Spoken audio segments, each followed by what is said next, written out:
What are you doing, Mackie? No, nothing. What? Just added a couple extras. Just hanging around. Gotta keep the sponsors happy, you know? Did you hear the car start?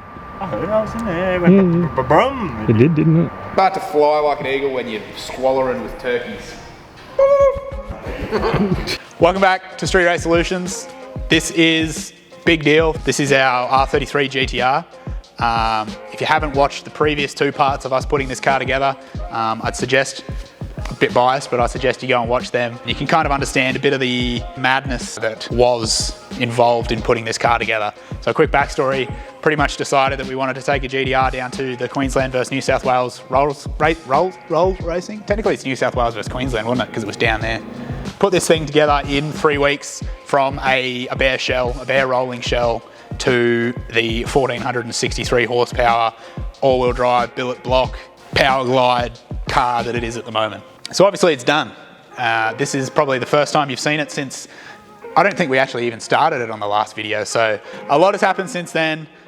We've been and we've raced, and we're a few weeks on in the piece now. Lovely media guy George got sick and he couldn't come to work and film for us. And obviously none of us are capable of putting a video together that's of any worthwhile watching. It's your bowl cut. You want to see it? Yeah. Show us the back, turn around.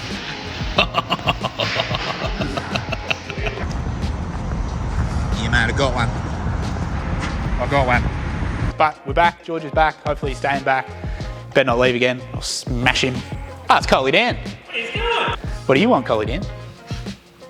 A blower. The car is now together and running, been dynoed, been raced. We've learned a lot in the short amount of races that we have had with it, and we've already come up with a few things we want to change. We've already changed some things, and there's a few other things that we're in the process of changing. We'll get into that a bit later. For now, we're just going to run over the car for what it is and how it's sitting at the moment. So first and foremost, we've got to give a massive shout out to PRP, Platinum Racing Products, specifically Herman and all his boys, obviously. They have been amazing in sort of not only like supplying products to us, but all the questions that went along with that. A lot of the stuff that we're playing with is either A, somewhat a prototype, or B, we haven't touched before. So we have actually got one of very few PRP Power Glide RB conversions in this car with the retaining the all-wheel drive. So that's a full PRP supplied kit. What the? They make great products, great after-sales support, and really just like to see their customers succeed, I think is the big thing for me. They don't sell you a part and then just go, be free, hope it works. Like, they want to see it work and they want to see it succeed just as much as you do. So get that off the list first and foremost. They've been great to deal with. Starting the engine bay, because that's the most important part. We have a Bullet Engineering 3-litre billet block, but the point that makes this a little bit fancy is it's a 3-litre block in a 2.6-litre block physical size. So it's essentially a larger piston inside of an RB26 billet block, making it a 3-litre, but retaining the 26 deck height. The whole idea behind that was to make it easier to get these larger capacity blocks into GTRs. The common swap that people do is the 2630, they put an RB30 bottom end on a 26 head. When you do that, you gain 38 mil of height. Which obviously when you do that, you start running into a lot of issues of the bonnet hitting things. Turbo hits the bonnet, covers hit the bonnet, those coils that hit the bonnet, the fuel pump would probably hit the bonnet as well. The whole point behind that block is to get the larger capacity into the smaller physical sized block. It's called the Streetzilla from Bullet Engineering. We've actually got 2 of them. We've got one in the car and we've got another one on the way. So Bullet supplies long motor, head to crank, I guess. I don't know what you'd say there, but the head was supplied by Bullet Engineering as well. A little bit more tame than the setup that we've got in G-Up, but very, very similar concept. So this is a CNC ported head, which means it's a little bit less savage and a little bit more of a blanket port job, so that it might not be perfectly optimized to the specific head, but it's still very close. Hypertune manifold on the cold side with the twin rail injectors. So we've got a row of 1650s and we've got a row of 2400 Siemens injectors. So all the injectors, all the fuel, feeding them. We've got the Kinsler mechanical fuel pump, which is also supplied by PRP. Surprise, surprise, you'll hear me say that a lot as we go through the car, because pretty much everything was. IGN 1As, these are actually the IGN 35As, sorry, which are another PRP supplied product. So this is basically an IGN coil into a R35 boot. and then into the R35 coil bracket. So pretty much just an upgrade from the R35 coils, but still fitting in that same bracket and using the same boots and stuff like that, because they do fit very nicely into a lot of different engines. So just makes it a little bit more universal, but keeps it universal, but adds the performance is the word, adds performance. Keeps it universal, adds performance. So they're the IGN 35As, didn't have any problems with spark. So if you're looking at them and you're tossing up, if you think they're good, sick, no worries at all, haven't had any issues. We've got a GDX 50 on this side, exact same turbo that we've got on G-Up. So a bit of a rinse. Talking too fast for my mouth. Thinking too fast for my mouth. GDX 50 on this side, exact same turbo as G-Up, so it's a bit of a rinse and repeat situation there. We know that turbo can make the power, and we know that it's nice and reliable. We've got the dry sump tank over there, Peterson dry sump tank, and that's all sort of the noteworthy items that you can see up here. Underneath the car is where this thing really shines. There's a lot of billet under there and a lot of pretty things to look at. Namely, we've got the Daly's Engineering integrated dry sump pan pump. There's a slash in there. With this setup, it is a complete billet dry sump pan with the all-wheel drive diff, as well as internal scavenge lines and a mount for the dry sump pump. So it's essentially a one-stop shop for everything dry sump and all-wheel drive on the bottom of these GTRs. I can't really say how sick it really is. Like, I can't portray how nice it actually is to use. Everything bolts in, everything worked. Our oil pressure is ridiculous, it's perfect, it doesn't waver, doesn't stumble. Again, PRP supplied. Can't recommend that highly enough if you're looking for a dry sump pan for your all-wheel drive GTR. I don't know if there's many of you out there, but if there is, I can't recommend that enough. It's sick, and the fitment's really good too. Really good OEM fitment. AU fans, same as we always run. That's nothing fancy, but they keep this thing cold. We drove it half an hour through Sydney, in Sydney traffic, stop-start traffic. No worries at all, didn't get hot. Again, if you're looking for a fan setup, just get on eBay, buy the first set of AU fans that you see new in a box, and they'll treat you well. We've got the Haltech Nexus, so we've got a Nexus R5, every sensor under the sun in here, controlling everything, rinse and repeat, you know, stick to what we know it works, we know we don't have issues with it, and we know if we do have issues with it, Haltech are gonna be right there to help us with it. So I don't really know. I mean, there's lots of little items that you can talk about, like, so this is a PRP Pro Series trigger kit. It's got the trigger kit on one side, mechanical fuel pump on the other, the PRP crank trigger, Plazmaman. So we got a Plazmaman intercooler on the front there. Actually know what size that is. Got a Plazmaman 5.5-inch cooler on the front. Same as G-Up's original ones. I guess exterior wise, we got Buddy Club P1s wrapped in PSRs. So these are a fairly new drag radial tyre. We haven't really got to test them yet because we had some issues in Sydney, but we have got them on a couple other cars and they do seem to be hooking up pretty well. And for the money that you pay for them, they seem like a really good budget versus performance option. We will test them more when we go and race this thing again. But what else? What else, George? What about what? Yeah, we can go inside the car. We'll go inside. There's not really much to talk about inside. If you can ignore the glove box that is out still, because like I said before, we had to change a few things.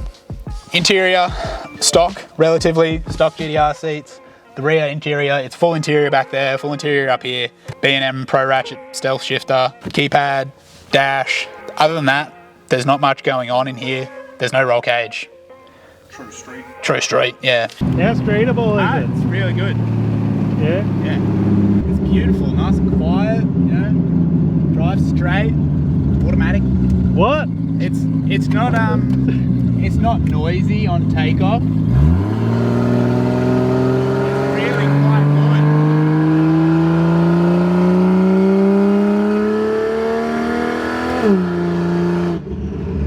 I don't have the balls to hit it, I don't think. Barking at me, dog? I don't think he likes it. I don't think he appreciates it as much as we do.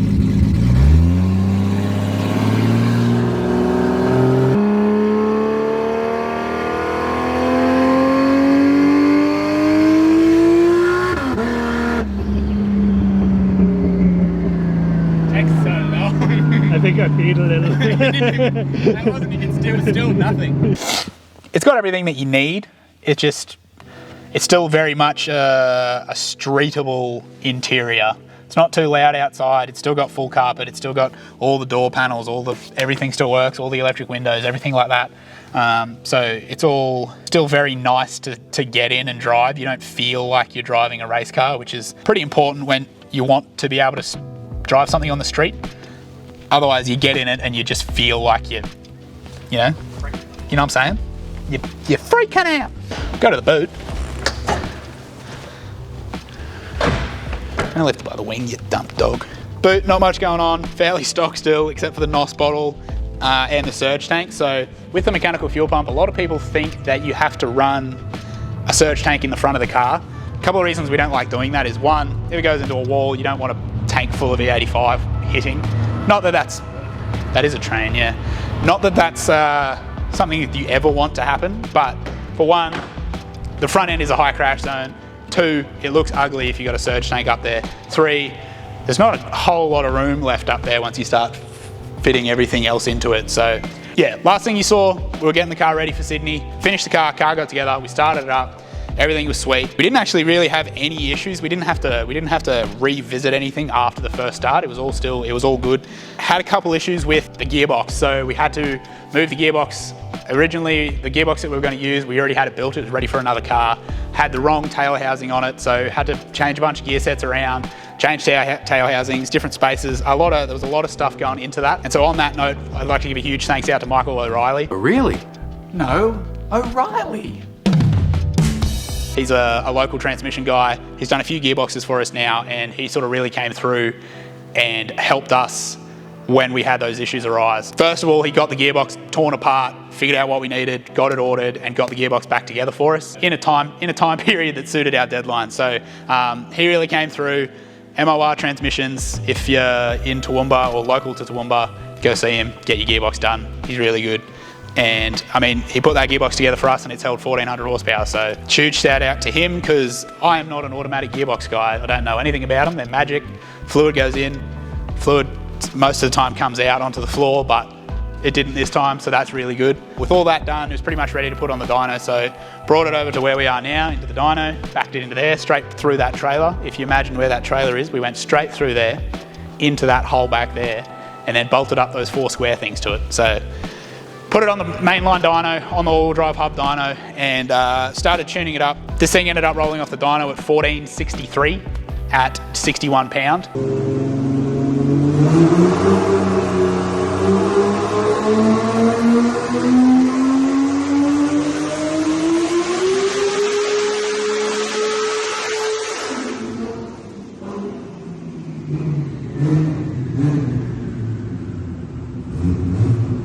In theory, 1463 at all 4 wheels. I put that in inverted commas because at the time we didn't really know that our factory Attessa system, which is the all-wheel drive system for the GTRs, we didn't really know that it wasn't functioning to its full capability, which at the time we didn't know. We were really happy. 1463, perfect, like big numbers. We were pretty happy with that, considering, you know, like we were hoping for 1500, but we weren't going to push our luck. We weren't going to cry over 40 horsepower, so everything seemed happy there. All the data looked good there, so we left it there. Took it down to Sydney, got there, drove around, drove through Sydney traffic, you know, all that sort of stuff, all the streetcar-y things. It did all that, no worries. And then took it to the roll racing event. Pretty much the moral of the story at the roll racing event for this car was that we couldn't put power to the ground.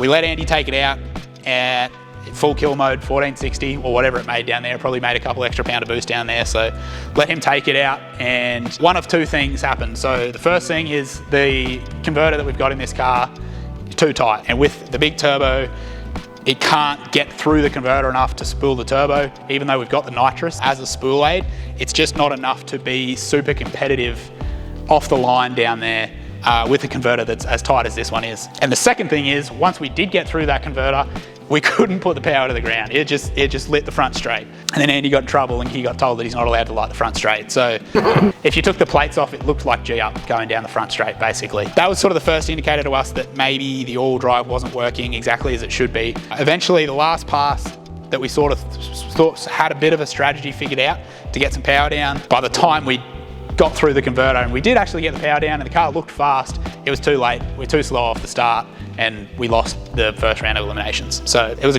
a good night out in terms of taking a fresh build out where nothing broke and the only issue was that we couldn't put power to the ground. That's a good issue to have in the scheme of things. So brought it back home from Sydney, and the first thing we did was completely rip out the factory Atessa system, or the factory Atessa controller, I should say, the ECU and everything like that. Wired in a PD16 and then wired in the Atessa pump and solenoids to the PD16, and then have now used the Haltech Atessa control to control that. The reason we didn't do that beforehand was A, we were on a deadline, time crunch, and our R5 was out of usable outputs to control that. In hindsight, obviously it's very clear that we should have done this from the start, but we didn't really have enough time, we didn't have enough outputs, we didn't have enough parts, everything like that. So we got it done with what we could, but now we've got a PD16 in the back mounted where the factory computer was.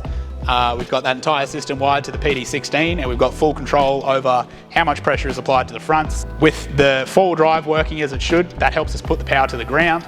And then the second thing is we're going to get that converter out very shortly. Hopefully we've got a converter on the way. We've got a much looser converter on the way, which will help us get that RPM up to spool the turbo. And then we're also just going to be a bit more aggressive with the nitrous.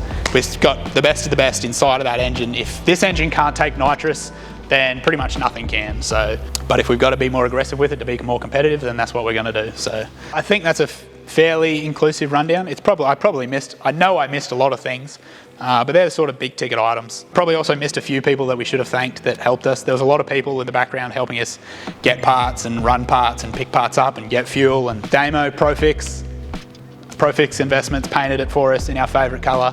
Big shout out to him as well, because we put him on a time crunch to get this thing back. I'm sure there's plenty of people I missed. Don't hate me. There's a few people that come to mind. That's it. Shout out to Daniel Coley.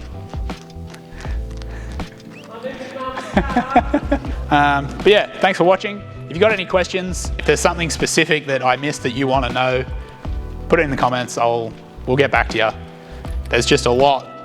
There's a lot, and it all happened very quickly, and it's hard to remember everything. Like, we built this whole car in 3 weeks. I wired it in like 11 days, so we did all the wiring, all the fab work, everything like that. Pretty much the whole team didn't leave the shop for 3 weeks. So massive effort from everyone to get it done, and I, for one, I'm sure that there's a lot of people who are more competitive than me. They wanted to go down and win. I'm just happy that the thing went down there, didn't break, made 1400 horsepower all night, came home, it's still together, thing's sick, right? So that's a win in my books. Maybe not everybody's books, but definitely mine. And it looks sick at the end of the day as well. But yeah, that's it. Thanks for watching. Like, comment and subscribe. Now that George is back, we should be back to our regular schedule, unless he leaves again. Hopefully not. Hey? I think I'm good. But yeah, that's it. Hooroo.